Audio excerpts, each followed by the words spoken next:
Attorney Ricky Tumutorgo, nagtataguyod ng katotohanan, nakikipaglaban para sa bayan.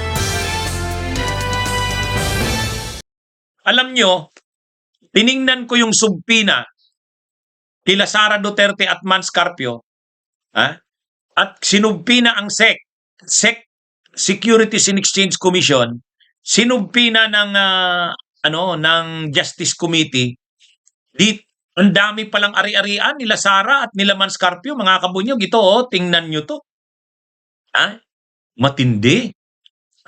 Mayroon para silang ice plant. Maniwala kayo dyan, Ito, ang dami.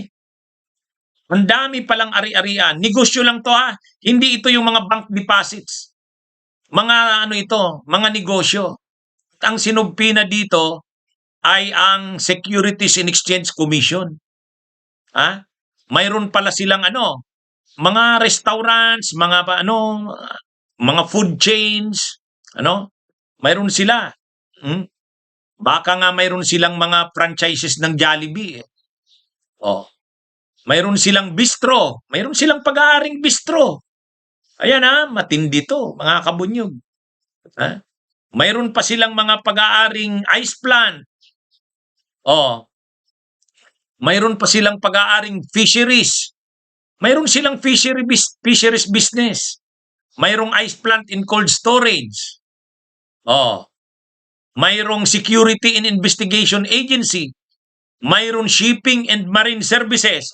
Imagine niyo yan, mga kabunyog, Mayroong shipping and marine services. Mayroon silang security and investigation agency. Si Sara sa si Mans Carpio. Mayroon din silang fishing negosyo sa fishing business. Mayroon pa silang mga bistro na pag-aari. Mayroon din silang mga food chain. Grabe. Kaya sinong nagsasabi diyan na 'di ba yung nakita ni Sara Duterte kumakain sa karinderya, hirap ang buhay, sabi ni Duterte hirap daw sila. Sos, maniwala naman tayo. Ito yung subpina ng Justice Committee sa Securities and Exchange Commission. Ayan 2. Attorney Francis Edralyn Lim, Chairperson, Securities and Exchange Commission, 15th floor, SEC Headquarters, 7907 Makati Avenue, Salcedo Village, Barangay Bel Air, Makati City, 1209 Metro Manila. You are hereby directed to appear before the Committee on Justice on April 14, 2026, 10 a.m. Actually, hindi nasalang yung SEC nung last April 14, kaya sa April 22 na, bukas na. So, mga kabunyog, ngayon, tingnan natin ito. Ano ba yung mga documents na sinubpina sa SEC? Ito yung mga documents na sinubpina sa kanila, mga kabunyog. Tingnan nyo sa kaliwa, yung document sa kaliwa, tapos yung sa kanan, yung purpose. Ayan. Certified true copies of the General Information Sheet and audited financial statements of the following entities. So, ang pinapadala sa Securities and Exchange Commission para dalhin bukas ay ang certified true copies ng General Information Sheet, ang tawag dyan GIS, at saka yung AFS, audited financial statements of the following entities. Ano ang purpose?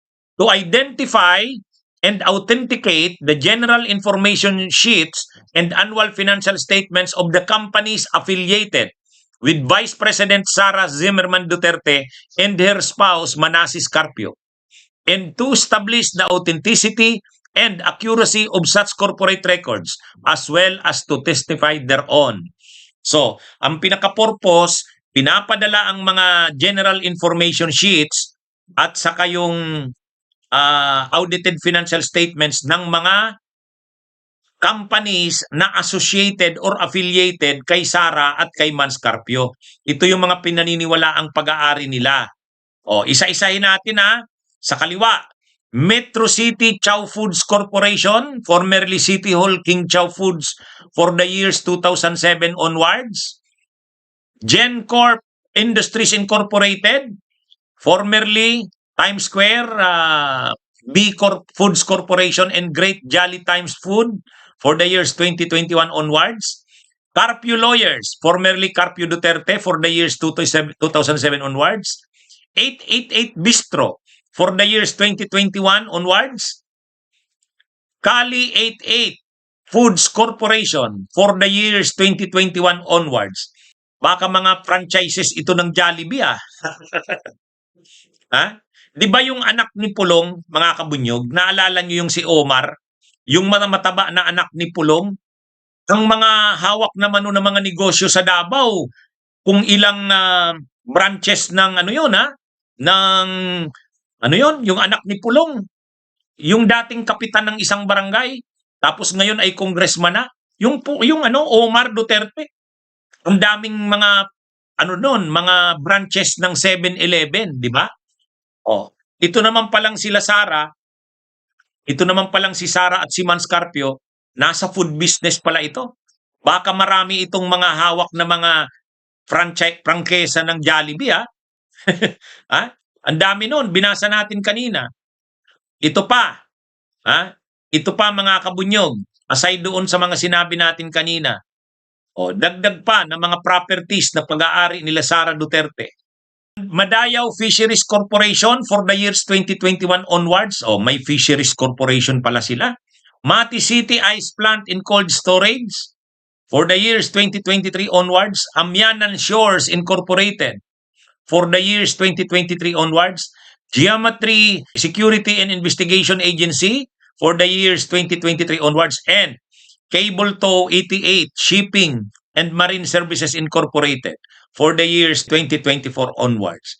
Kaya mga kabunyog, yung mga binasa ko na yan, 2 pages to, ito yung mga companies na pinaniniwala ang pag-aari nila Sara Duterte at ni Man Scarpio. Kaya yung mga records ng mga companies na yan ay hinihingi ng Justice Committee na dalhin ng representative ng SEC bukas. Oh, kaya matindi. Oh, kaya pinipili talagang hinahadlangan nila na wag matuloy ang mga hearings, ano? Gusto sana nilang humihingi sala sila ng TRO sa Korte Suprema kasi mahuhubaran talaga si Sara Duterte dito at si Man Scarpio, eh. Ha? Ang tanong din diyan, ito bang mga properties na to ay nakadeclare sa SALN ni Sara?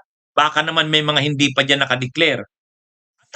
Ito bang mga properties na to ay talagang pag-aari ni Sara at ni Man Scarpio? Malalaman yan bukas, mga kabunyog.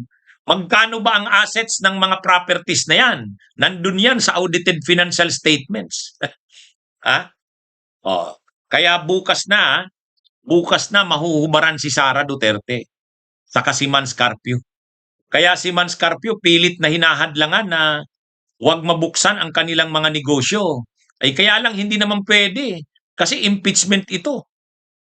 Hindi naman bawal na buksan, i-provide ng Securities and Exchange Commission. Hindi bawal yon. In fact, impeachment yan pag sinabi ng House of Representatives, ng Justice Committee, pag sinumpi na ang SEC, dalhin nyo ito kasi kailangan namin.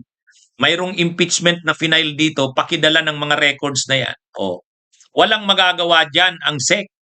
O, kaya bukas, abangan natin, mga kabunyog, mga kababayan.